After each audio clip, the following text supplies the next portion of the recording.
How you doing, everybody? So today we're going to be going over our metagame tier list. So we're going to kind of go over some of the decks that have gotten better, gotten worse over this patch cycle. Something really interesting we've done is we've kind of shown how it's changed from the last time we did this, and I found that really interesting. So this should be a fun one, at least to me. Let's get started. All right, so first things off, I just want to kind of get some of the tiers out of the way. This is kind of a tier guide. We do have tier 0 down to tier 5, and we're kind of breaking them through the win rates. So I kind of like that a little bit more than cube or general play rate. I just think win rate is a pretty good representation of how good a deck will be generally. And then we have these tiers. They're going to be ordered by their popularity within the tiers. So the first deck is not going to be the best deck based on win rate. It's going to be the most popular deck in the tier 0, tier 1 bracket, essentially. So that's kind of how we're rating it, and then we're going to go through the little ins and outs. I'm using undecked or untapped data. This is generally the thing I like to do. We're just comparing through latest patch, so that's going to be the last patch with the changes, with some of the Professor X changes, that kind of patch. Pool 3, we're doing player rank from 70 to 99 because that's going to be the more try-hard players. It's going to be people looking for infinite. You're going to get a lot of good data in terms of like what are people trying to use to climb, that kind of data. And then generally that's kind of where we're at there. I do have some changes from the last time we did this last month or so. So there are some general things. I'm putting back the standard list in. So the first list is generally going to be the most played list, right? Those are lists that you can generally have a good track record, generally going to be very acceptable, very easy to see other people playing, very easy to pilot. If you're seeing someone playing that particular archetype, it's most likely going to be some variation of that standard list. So it's good to know what you're looking out for. And then we're going to have the win rate list at the bottom. Generally going to be higher win rate, higher cubes, less games, right? Those are going to be a little bit more meta dependent. Those are going to be based on where people are playing, what good counters are. Usually those are going to have tech cards that fit the meta, things like that. So be a little bit careful. It's not like, okay, higher win rate always better. You have to see, oh, this person is running rogue or some other tech card that makes sense in their bubble or it makes sense in the meta game at the time, right? So that, keep that in mind. Now, another nice, fascinating thing I liked while I was doing this is we're going to be comparing their data from last month, right? Since I did do this last month, I have that data. So I'm just kind of giving a breakdown of, did this deck perform better in win rate than last month or last time we did this? Does this deck get more popular, less popular? Does this deck have a better cube rate, less cube rate? I think that's very fascinating, and there's some takeaways you can kind of glean from things in the patch, things in the meta, just how people are playing. So I find that very fascinating. We're going to talk about that probably a lot just based on my interest. So yeah, definitely something to look at. But that's all the groundwork. Let's get started. So first off, in the tier 0, we have no decks. So tier 0 is pretty much 59% or above win rate. There have been some decks in the past that have had a win rate higher than that, but in this particular method, there is nothing that is getting to that level. So we don't have any tier 0s, any like, oh my god, this is the best or something like that. But there are some decks that are particularly close. Now, first deck we're going to look at is the most popular tier 1 deck here. This might be a little bit surprising, what's a little bit to me, but it makes sense as well. We have Ronin. That's right. So Ronin, absolutely not seen in last month. So if you see something where it's like triple green, that basically means there wasn't any presence. Either there wasn't any presence or I did not track it myself. But for Ronin, I know there was no presence of Ronin. People were not playing Ronin at all. But the patch changes have made Ronin a very, very popular list. So Ronin actually is not in the untapped data as a meta, so I had to manually do the estimations here. So this is more of a manual estimation, but I'm pretty sure the popularity is way past 5% for sure. The win rates and stuff is maybe a little bit lower than it really is. So their stats are better than this in realistically, it's better than this. But Ronin, very strong with the changes, moving from a 5-3 to a 5-5. 2 power is very significant. On top of the Maximus changes, right? A 2-6 Maximus is actually very playable as well. So that really helped it, as well as just having Miss Marvel as a consistently powerful card they can play. There's just a lot of good things going on for Ronin. So Ronin being very strong in the meta. And because of this one real archetype being introduced, it's stolen a lot of stats from all the other archetypes in the game. So a lot of archetypes have like worse ratings than last month because Ronin's win rate is pretty high. It's winning against these decks and they don't have as much of a dominance as they did before. So kind of interesting to see the Ronin archetype really being a representable force in the metagame based on changes. Also shows like how powerful secondary can be to be like, this archetype's good now. Like, here you go. They can just do this. But yeah, Ronin, very, very strong, very good. Next up, we have She-Not. So She-Not has been very consistently good. You can see here its win rate really hasn't changed since last patch, though its popularity has and its Q rate has, but its win rate still fantastic. Higher win rate than Ronin generally, so just a good archetype to play, very consistent. If you just want to play a deck that you know will be good, generally it doesn't have too many issues, She-Not is very good to play, so nothing too surprising there. Next up, we have Darkhawk. So Darkhawk, even though with like Blob being introduced, right, a lot of people are like, oh, Blob is in the meta, Darkhawk is a lot worse, things like that. It has lost stats, but almost everything has lost stats. But it's still a very strong archetype, still has a lot of things going for it. You get to play Miss Marvel, you get to play Darkhawk.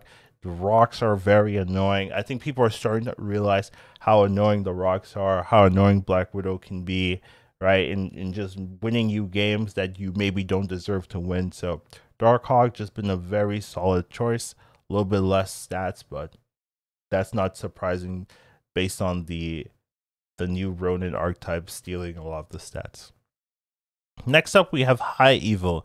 Now, I'm pretty sure High Evil existed last month, and I just forgot to track it or put it in here because I didn't have High Evil data last month, so all the stats are just generally new, but I'm sure High Evil was a playable archetype that people were playing. So just take that with a grain of salt, right? Like its win rate is great, so it's a fantastic deck to play, very similar to She-Not, right? They have the same high evolution piece, and that piece is good enough to kind of have these insane win rates. So it doesn't necessarily mean you have to play She-Hulk to do well with a high evolution deck. You can just play high evolutionary standard, and that's still very good. Less popular than She-Not, but still has very good win rate, very good cube rate.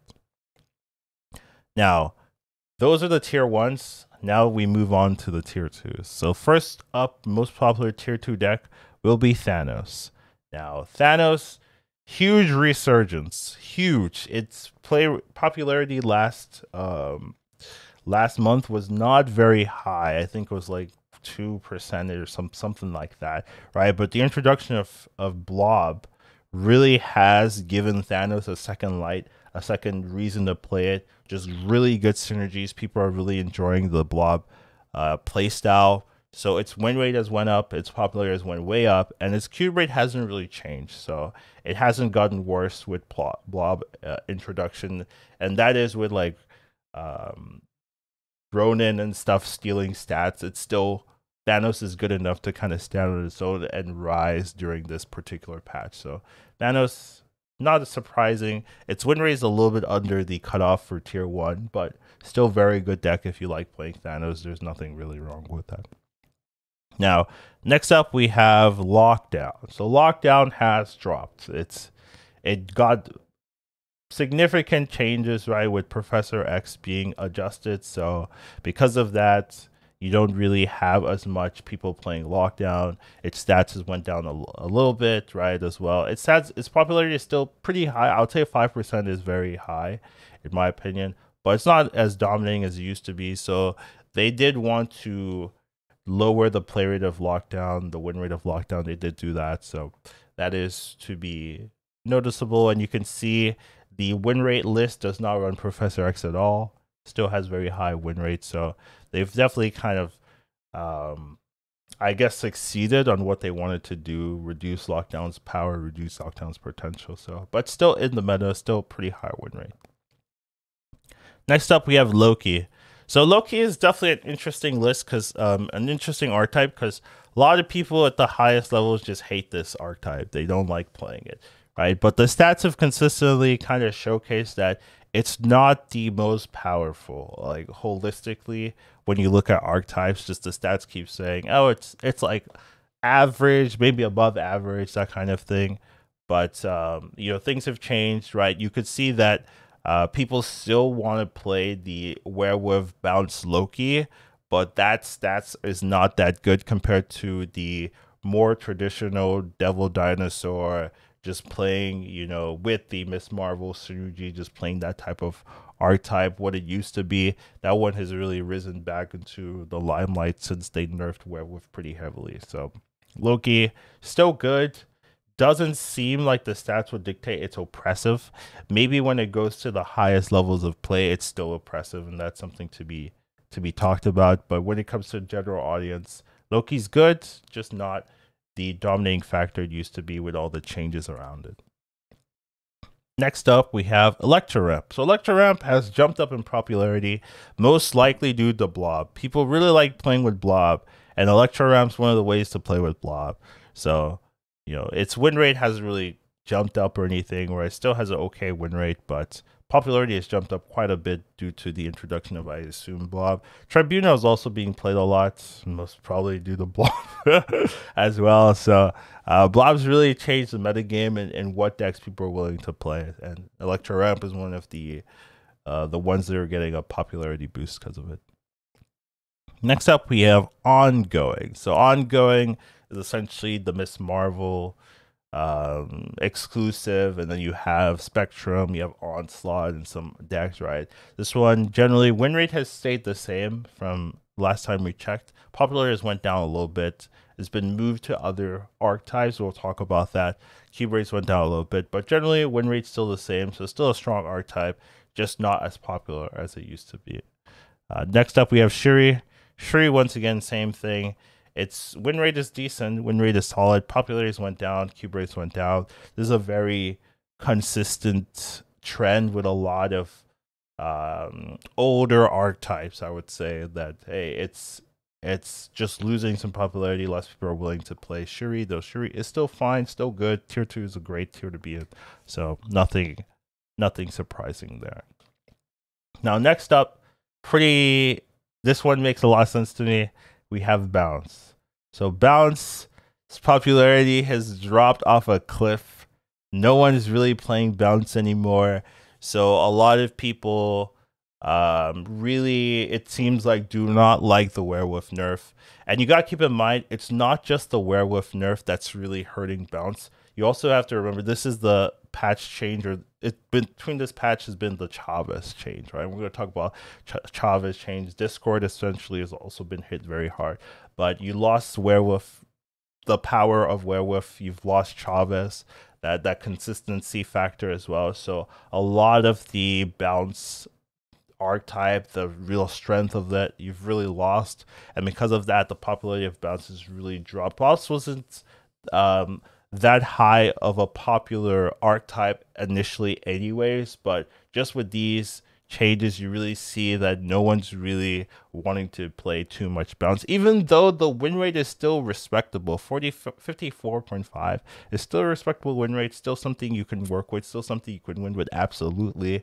But you've lost a lot of that consistency, you've lost a lot of that baseline power that you used to have with Werewolf, so just significantly less popular than it used to be.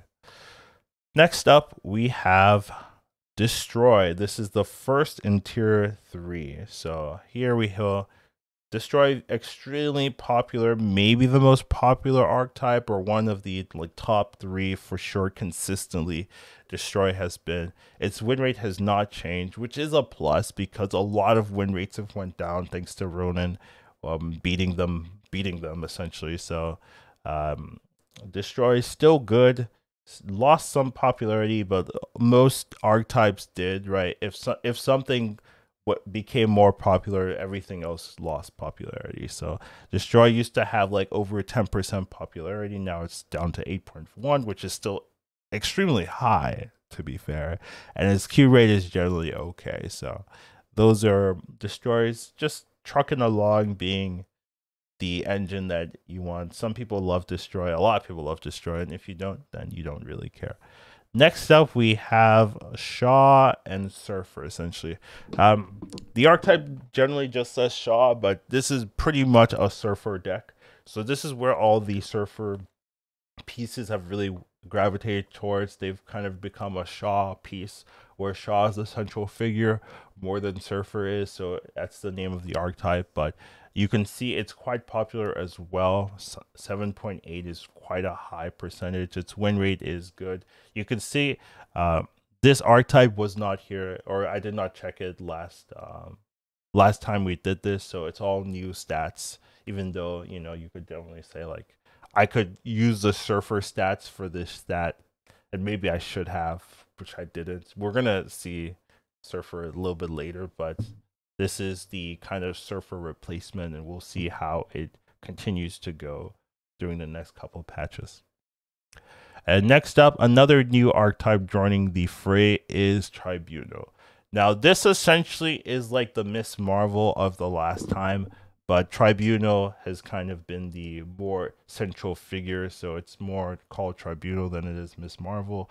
And Miss Marvel is in a lot of decks, right? Like it's a very, very popular card, so it's kind of disingenuous to call it a Miss Marvel archetype more than a Tribunal archetype. But yeah, generally this is where all the Miss Marvels have come or have moved to, into some type of Tribunal engine, with Iron Man, Onslaught, and Tribunal being like a kingpin, with as well as Miss Marvel being like a secondary way of getting tons of power everywhere. So good archetype. 51.6 is respectable. So it's just a new kind of archetype that people have been playing with, and it's, you know, taken a lot of the popularity from some of the other archetypes in the meta. So pretty cool to see. Next up, we have Black Knight. So Black Knight has joined the archetype engine, probably due to it being in the spotlight and more people having access to it. Popularity is quite high. 2.2% for Black Knight is like kind of good. So a little surprising to see. I was expecting Black Knight to be good, so it's kind of nice to see some people have been playing with Black Knight, having some success with it. There's some, everyone's using Infinite, of course, but some people are also working with Blob and seeing if the Blob piece can really fit, since you're already playing Infinite, already high power cards. So pretty cool to see that particular strategy working out. Now here we have one of the saddest stories so far. We have Discard. So Discard used to have like 5, 6, 7% popularity. I don't remember the exact numbers, but it had a huge popularity, had very, very good win rate as well. But they've gutted the traditional Discard strategy with the American Chavez change, right? Like that was pretty central to how you would normally play Discard, since you needed a target for Dracula, and normally you want there to be Apocalypse, so you need to play something like the Chavez on the final turn. But with that gone, you don't have that consistency, so you lose a lot of that reliable factor of playing the Discard and having that setup. And because of that, there's just not a lot of reasons to play a standard Discard list compared to before. So it's lost a lot of popularity and win rate and cube rate, of course, but there are still some people trying some versions of Discard, trying to make it work, and they're winning some games, right? 51 is not bad or anything like that, but it's definitely a noticeable difference, probably the biggest popularity dip, I would say, between the patches. So, and it makes sense, so it's just interesting to see. Next up, we have Galactus. Not a fan of Galactus, I will say. Even though its win rate and probability has dropped a little bit, its cube rate is the same. So they're still winning good amount. Like they're still winning big. You know, if they're winning like pretty decent. Things haven't changed. Even though they're you know, technically losing more games or so, like the Galactus players find a way to climb. They find a way to make it work. So If you like Galactus, nothing's really changed for you, right? Maybe you can try Celine and all that fancy stuff, but generally the Galactus strategy is still the same.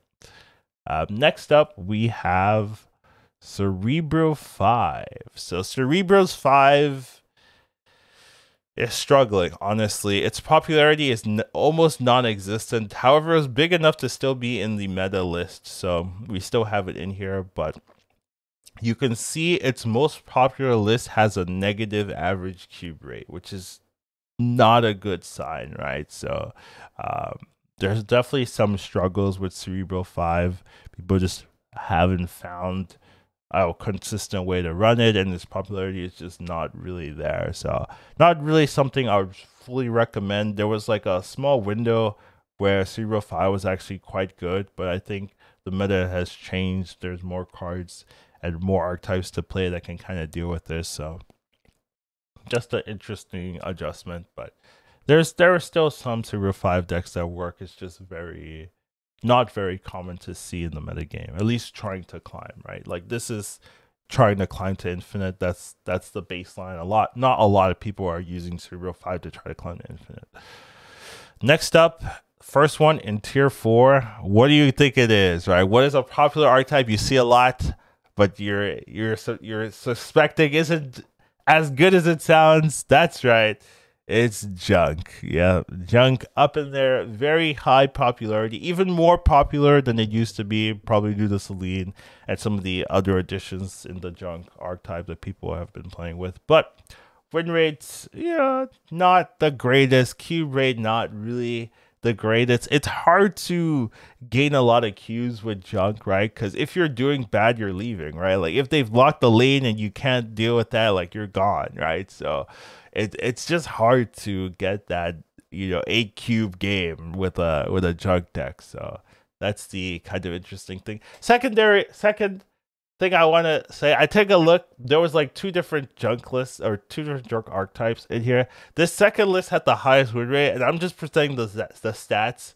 So I'm not gonna be like, oh, this doesn't fit. But I feel like the second list, the highest win rate Junk list, is not a Junk list. This is just a Miss Marvel ongoing list that's running Sentry and Nihilist, and because they're running Sentry and Nihilist, they're putting like, hey, it's a Junk deck, and technically, yeah, I could see it. But it just doesn't feel like a Junk deck to me when I think of Junk decks, right? The first standard list fits more my thought of a Junk deck, but it was in there, so I'm just presenting the data. But I'm just like, this isn't a real Junk deck here. But it's the best list of Junk that they had, so who am I to judge? Next up, we have Patriot. So Patriot, not super popular at all. People have been moving away from Patriots. Win rate hasn't been that good as well. There's just more ways to deal with it, and there's better decks to play. A lot of time with Patriot, you have like a particular ceiling, and it's also telegraphed, so it's not as the potential and the power is not as good as it used to be, right? There's been power creep, I would say, and Patriot hasn't really changed too much, right? Like it's hard to change cards with no base ability, right? Like they don't change too much. So even though other decks have been power creep, gotten stronger, Patriots kind of stayed the same. So it's just win rate has been going down and down. Now it's still 50%, right? Like that's 50-50 flip, but still there have been more popular decks, more interesting decks that people have been playing instead. And next up, right next to it is Iron Patriots. Same thing, right? A little bit better stats, but its popularity is less popular. So this was the Forge Brood Absorbing Man combo. They've nerfed the Forge. They've nerfed the Absorbing Man, right? So a lot of the power of the archetype has been nerfed, so it doesn't have that huge spike it used to. And in this metagame, it's just not as interesting to play as it used to be, where you were playing a turn 2 Forge into a turn 3 Brood into a turn 4 5 Brood copies. So just unfortunate, but that's kind of the way it works, right? Patch changes, meta changes, they can definitely change how people perceive decks. So those are the tier 4s. Now we come to the actual largest tier of this whole section. The tier fives, the largest. So first one, most popular tier 5 deck. I wouldn't say this is surprising. It's gonna be Mr. Negative, right? So Mr. Negative. Now, interesting thing to me is that the negative stats have went up. The win rate has went up, the popularity has went up, probably due to Havoc and Ravona, right? Those got buffed, right? But the win rate went up, and it's now a 45% win rate. Like, yeesh. How bad was it before? It was, it was like 44 or something like that. But still, like, it's interesting to see that even though the win rate goes up, it's still 45. Like, that is Mr. Negative in a shell or whatever I'm trying to say. Anyways, still interesting list, right? You can see the high win rate list actually is over 50%, right? Doing pretty well for itself. This one's using Wong and Black Panther to kind of have that secondary win condition if you don't pull the Mr. Negative in the correct time. So generally interesting to see, and you can see Havoc having a place in there. A lot of people testing out Havoc. Also Professor X, right, in the Mr. Negative shell. A lot of people playing with it. Its win rate isn't like doing super well, so kind of iffy, but that's generally Mr. Negative, right? If you're going to hit the Mr. Negative on 4 or 2 or 3, then you're doing well. If you don't hit Mr. Negative on 3 or 4, then it's a little bit harder of a game, so not too surprising there. Next up, we have Hela. So Hela, doing okay, right? Its popularity has went up, probably due to actually Blob, I would say. Even though the standard list and the win rate list doesn't run Blob at all. Are they the exact same list?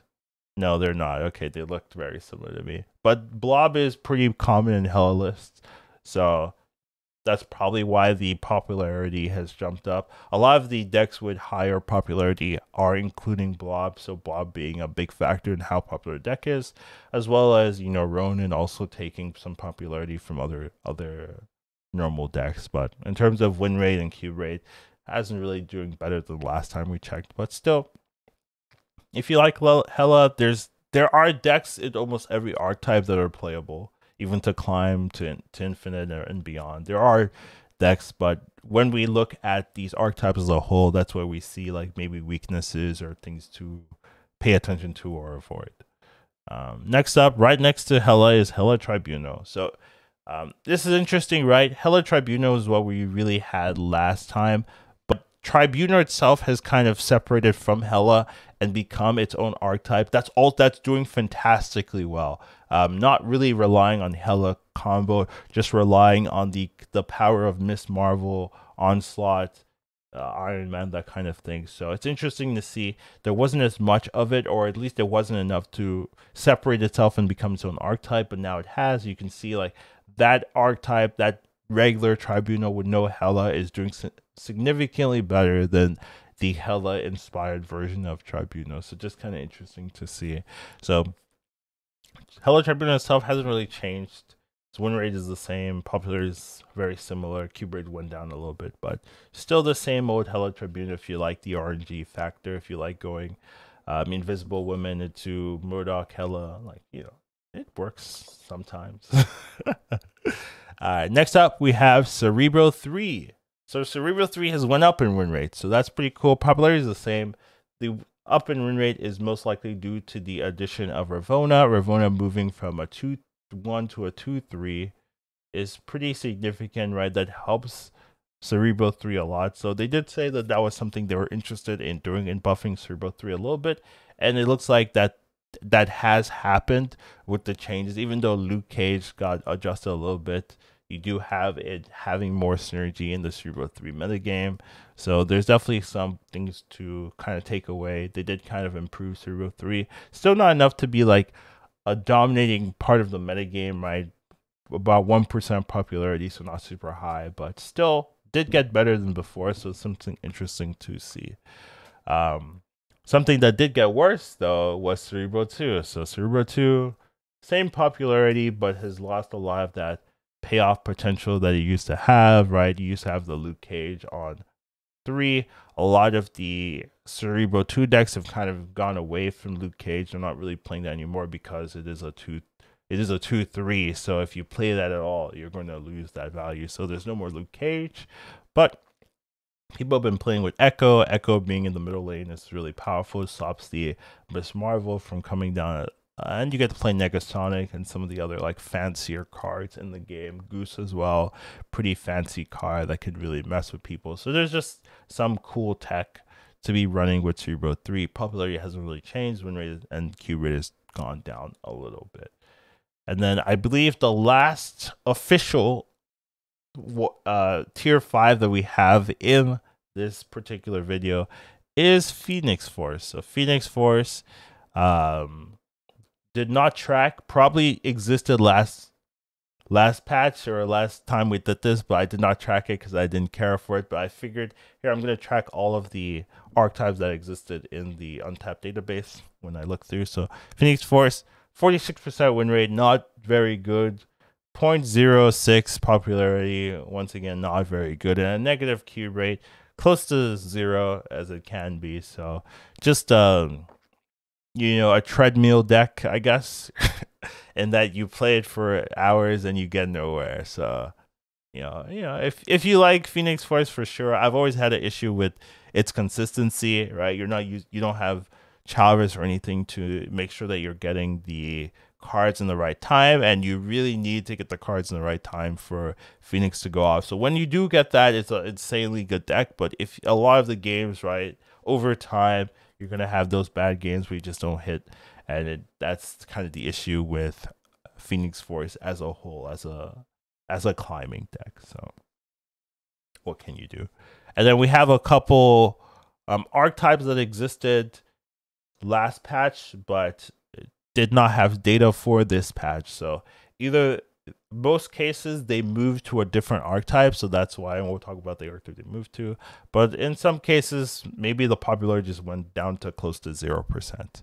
So first one we're going to talk about is the one where I don't have a replacement for it. Like, it just seems like there's no one really playing it. You could argue that it's Phoenix Force replacing it, but we have Move. There's no data for Move at all. So that archetype really does not seem to exist in a realistic form, at least when I checked it. So, you know, maybe there'll be someone that's like, oh, I can find Move stuff here, and I could definitely look through and find Move stuff, but then I don't have like it's not going to be high enough presence where I can be like, oh, this is a popularity, it's like 0.01 or so, I don't know, right? But Move just wasn't in the data when we checked it, so maybe there'll be new Move stuff, but Move stuff's kind of been hurting, right? There's nothing really to play Move over other archetypes, in my opinion. So, you know, it's a bit unfortunate there.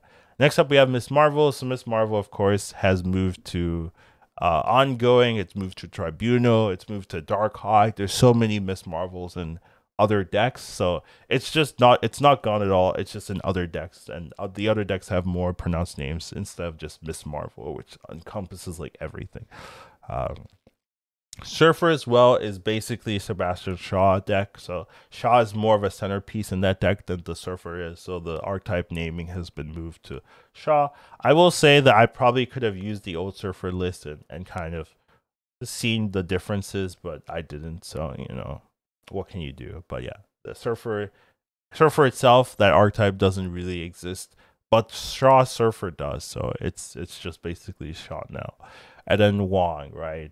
Just a Wong list, right? You've seen some Wong and Mr. Negative and stuff like that, but the traditional, I just play Wong and Black Panther and then Armin Zola, like that type of strategy is not really high enough presence to be its own archetype anymore, at least for this patch. So maybe things will change, blah, blah, blah, but those have really disappeared. So if they don't come back in the next time we do this, they'll just be gone.